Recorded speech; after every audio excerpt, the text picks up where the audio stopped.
तीन, जलमंडल, स्थलमंडल और वायुमंडल। जल में रहने वाले जीव जलमंडल में, स्थल में रहने वाले स्थलमंडल और वायु में रहने वाले जीव वायुमंडल। अब आया है आपका जीव मंडल, बायोस्फीयर।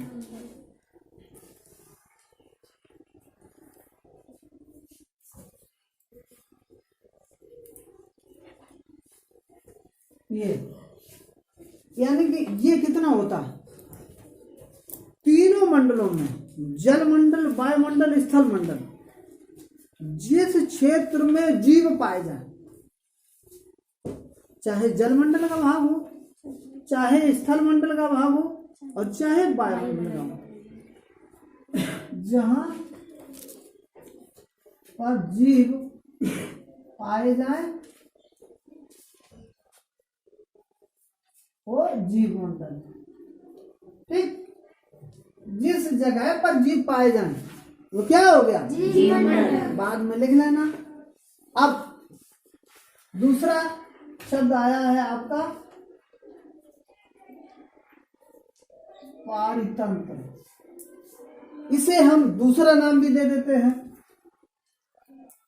पारिस्थितिक तंत्र। इंग्लिश में इसे कहते हैं इकोसिस्टम।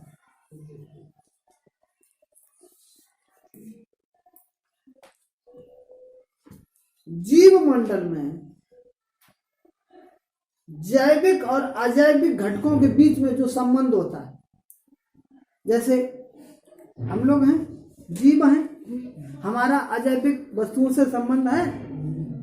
हल निर्जीव है, कुर्सी पे बैठे हैं निर्जीव है, पेन चला रहे निर्जीव है, कापी पे लिखते हैं निर्जीव है, जिन बर्तनों में खाते हैं निर्जीव है।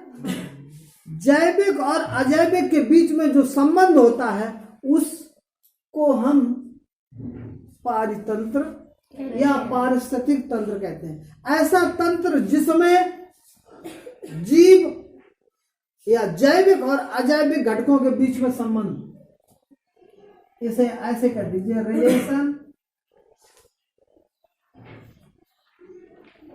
बिटवीन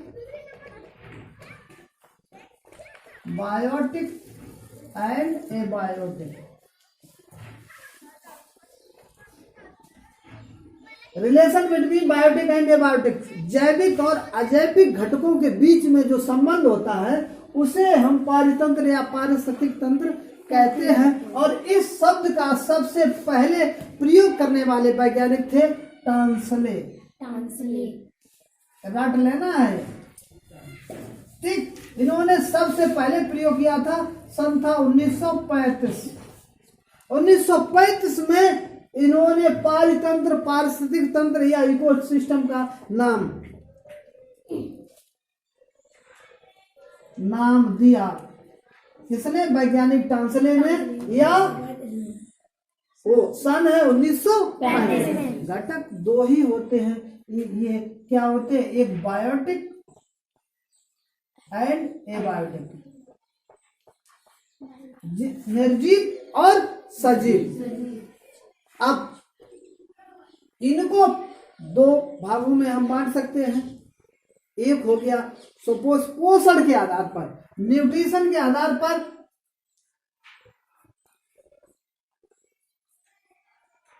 इनको एक हो गया स्वपोषी, ठीक, और ये हो गया परपोषी। ठीक, स्वपोषी में क्या हो गया? ऐसे पौधे या ऐसे जीव जो अपना भोजन स्वयं बना लेते हैं। इनमें कौन आएगा आपका? प्लांट, पौधे। पौधे कैसे अपना भोजन बनाते हैं? ये इनका वो क्रिया कहलाती है क्या? फोटोसिंथेसिस। सिंथेसिस क्या? फोटोसिंथेसिस में क्या होता है? जैसे हरा रंग plus CO2 carbon dioxide plus H2O और कार्बन डाइऑक्साइड जल, हरा रंग और लाइट सूर्य का प्रकाश।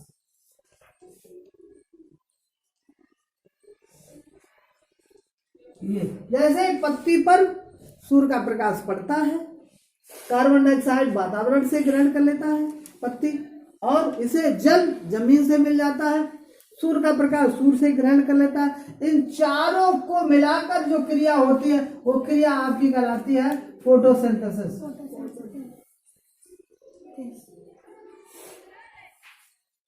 ठीक, फोटोसिंथेसिस इसके द्वारा क्या बनता है? Glucose plus O2।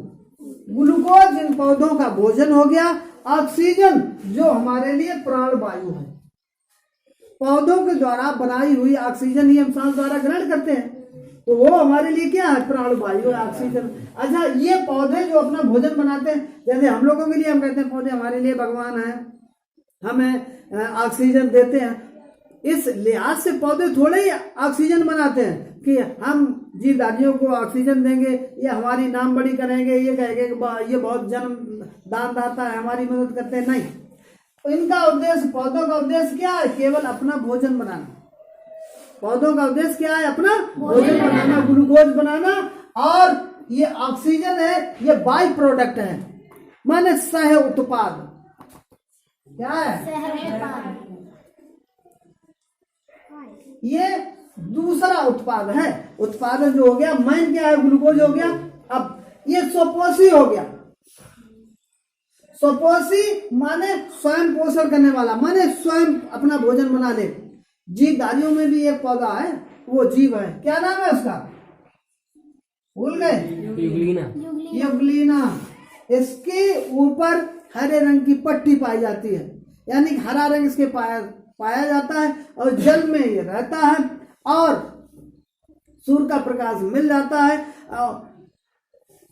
कभी कभी ये सल्फर डाइऑक्साइड का भी उपयोग कर लेता है, SO2 सल्फर का, ऐसे कुछ भी सही। मेन चीज ये समझ लीजिए, एक युग्लिना ऐसा जीव है, एक युग्लिना ऐसा जीव है, ये अपना भोजन स्वयं बना लेता है। बाकी सभी पौधे ही होते हैं जो अपना भोजन स्वयं बना लेते हैं, और जीवधारी वो सभी दूसरे पर आश्रित रहते हैं। तो इसलिए परपोषी में ये पौधों पर आश्रित रहते हैं। जो जीव पौधों पर आश्रित रहे वो परपोषी। पौधे या दूसरे जीवों पर आश्रित रहे, उनको हमने क्या कहा? परपोषी। वो अपना भोजन स्वयं नहीं बना पाते। अब ये दो प्रकार के हो गए। परपोषी, इनको भी, अब जैसे इनका परपोषी में नंबर आया जीव का, ये भी 3 प्रकार के हो गए। कितने? 3। इनकी श्रेणी 3 हो गई। पहली प्रथम श्रेणी, दूसरा द्वितीय श्रेणी, समझ लेना, तीसरा तृतीय। अब कैसे हो गए? देखो, प्रथम श्रेणी के उपभोक्ता बहुत छोटे छोटे, प्रथम श्रेणी के उपभोक्ता कैसे होते हैं? शाकाहारी। जैसे आपका खरगोश है, क्या बताया? खरगोश। रस्टर उधर से उठाओ।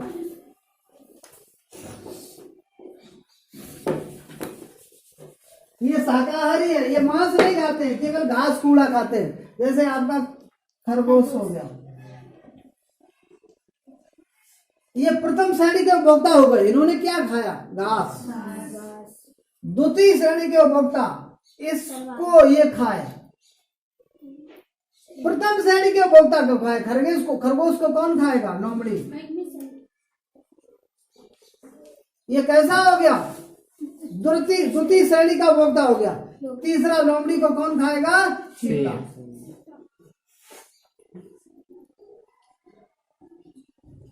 ये कैसा हो गया? तृतीय श्रेणी का उपभोक्ता। और दूसरा और समझ लीजिए, जैसे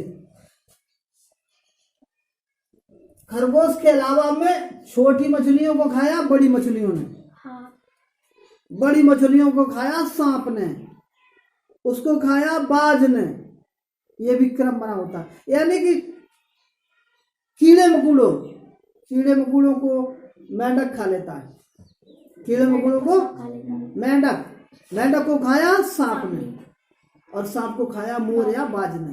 तो तृतीय श्रेणी का उपभोक्ता हो गया। अब ये केवल प्रथम श्रेणी के उपभोक्ता कैसे हो गए? शाकाहारी। द्वितीय श्रेणी के उपभोक्ता कैसे है? मांसाहारी।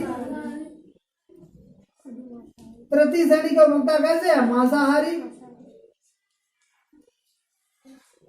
और एक और होता है जिसे हम कहते हैं सर्वाहारी, यानी कि जो घास को भी खाए और मांस को भी खाए। जैसे मानो